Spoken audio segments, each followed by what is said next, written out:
Do they play well with other kids, or do they have interest in playing with other kids? Or even if they have interest, are they joining in? You want to know how their social skills are affected, and if challenges with movement patterns or motor skills or fine motor, is that affecting them from engaging in social activities? Hello, and welcome to Reflex Integrations Through Play podcast, and welcome back to step 2 of the Creating an At-Home program series. In our last episode, we talked about the importance of education, learning about reflex and sensory integration, and how understanding these patterns helps you support your child. Today, we are taking the next step, that is understanding your child's unique developmental challenges. Every effective treatment program begins with a clear understanding of the child we are supporting. Before we jump into exercises or activities, we need to know why we're doing them. What are we working toward? What skills do we want to strengthen? What milestones do we hope to see next? This stage is about observation, collaboration, and curiosity. Let's begin with first step. Collaborate with your service provider. This is very important. You don't want to just DIY your home program. You want to work with a specialist. If you're working with an occupational therapist, physical therapist, or other specialists, they have the training to assess your child's reflexes, sensory, movement patterns, and developmental profile. Ask them to explain their findings clearly. The more you understand what they're seeing, the more effectively you can follow through at home. If you don't have access to a specialist right now, that's okay. There are still meaningful things you can do at home. You can start by learning about developmental milestone or observing how your child moves, plays, and learns. And at anytime, you can go to our resources, grab the RATP for Parents program, and you can even start there while you're looking for a specialist to work with your kid. Here are some key areas to observe. First one would be gross motor skills. Does your child have good balance? Simple things you can look at. Can they run, jump, climb, or skip with coordination? If they're moving, you want to see, are they quote-unquote clumsy, falls a lot, or bump into things? Fine motor skills. How are they doing with small movements? Hand-eye coordination with their hands. Are they independent or at age level? Like holding a pencil, using utensils, buttoning clothing, zipping, brushing their teeth. That also can go to the self-care skills. Can they brush their teeth, feed themselves, get dressed independently, or tie their shoes? These are things you want to look at according to their age level. Visual skills is another one. Do they track objects smoothly with their eyes, maintain eye contact, or follow movement accurately? Have a hard time copying from the board? Can they visually track or find things at a playground or messy areas? You want to know not just visual skills, but also eye teaming. There is in-depth training even you can look into when it comes to visual skills. So visual skills are very important. We forget that we rely on our vision to do all the other activities. Make sure that the visual skills are also screened. Another one is cognitive skills. How do they handle transition, follow direction, focus on task? This is very important. Another bonus skill that you can look into, it would be social skills. How are they cooperating with other kids?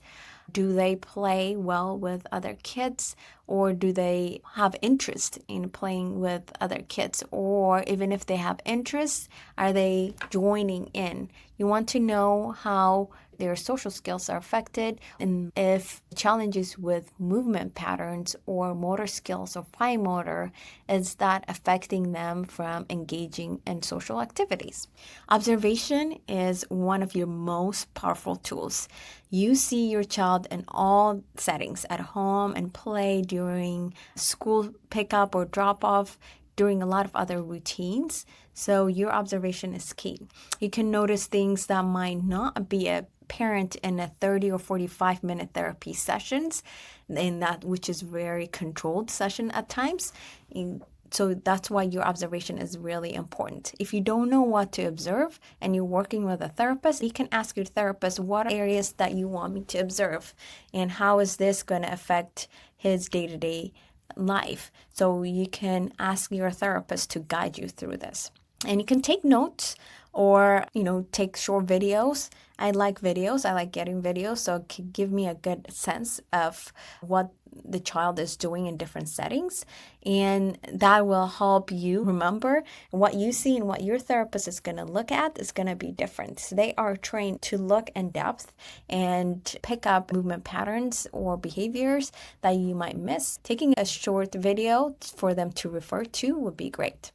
Then share it with your therapist, and also be able to reflect back and to see improvements, because sometimes we forget how far along our kids improved. So that this will also help you that if the treatment that you're doing or the home program you're doing is making any impact. The next step is understanding how these observations might relate to retained reflexes. For example, a child who has trouble crossing midline or struggles with handwriting may have retained reflexes like the ATNR, the STNR, or even the TLR, the palmar grasp, and a Babkin reflex. And so it is really important for you to start looking into which reflex patterns are affecting your child. A child who dislikes tummy time or struggles with posture might still be affected by certain reflex patterns like the TLR.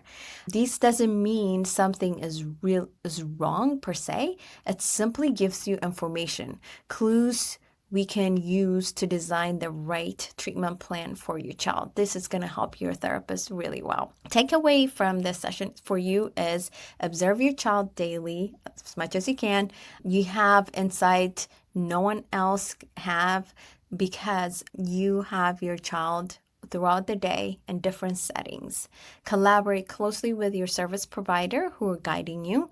Another one is focusing on developmental milestone to track progress. So your expectations should match the developmental progression that they're working on and your child's age, and understand where they're at. If you push your child past what they are capable to do, now you're going to have another issue. You're creating defeat for the child, frustration, and secondary behavior issues. So understanding where they're at is going to help you.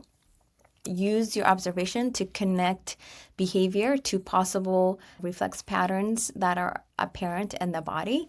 And that can also help you, instead of really labeling just a behavior challenge, maybe this is a brain-body connection, motor skill they're having a challenge with. So maybe it's not really purely a behavior thing. Maybe there's underlying challenge the child is having processing different sensory input they don't know how to understand and what to do. This might help you not just put the child under a certain label, but really understand what they need. So the root cause, or I don't want to even call it a root cause because it's not really the cause. Maybe the root, the foundational challenge they're having that you can work on, and not just behavior modification.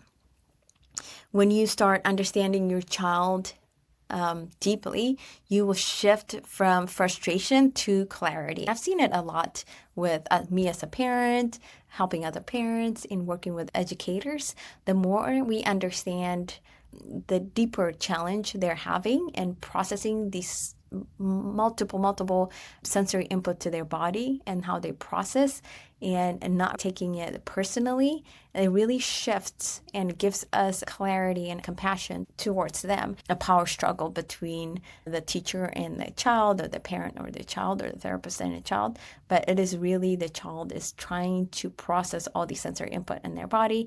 And the more we understand how to help them understand what they're having difficulties on, we can really go at a foundational level and we can help them. This is also, even for you, you'll begin to see patterns and progress that others might miss, because now you're really looking deeper. You become your child's best advocate and guide to help them personally, to help them understand how their body works, instead of some kids, once they grow, they start to see that they're behind and their peers are passing them. They might start to have a negative view on themselves, but you can help them understand how their body is working and help them in their mindset as well. So you really become an advocate for them. And then you can teach them how to advocate for their own body. In our next episode, we will take all this understanding and turn it into action. I'm glad you joined me for this session, and let me know if you get anything out of this episode and if this is something that you want to hear. Trying to put together episodes that are really short, to the point, that you can easily implement. So this is step 2. And the next one, we will talk about how to select the right exercise for your child and how to make them fun, engaging, and effective at home. If you like help getting started, check out RITP for Parents, where you'll find guided videos and exercises, activities that make observation and home planning easy. These tools are designed to help you collaborate with your therapist and build confidence every step of the way. Until next time, keep observing, keep learning, and happy integration.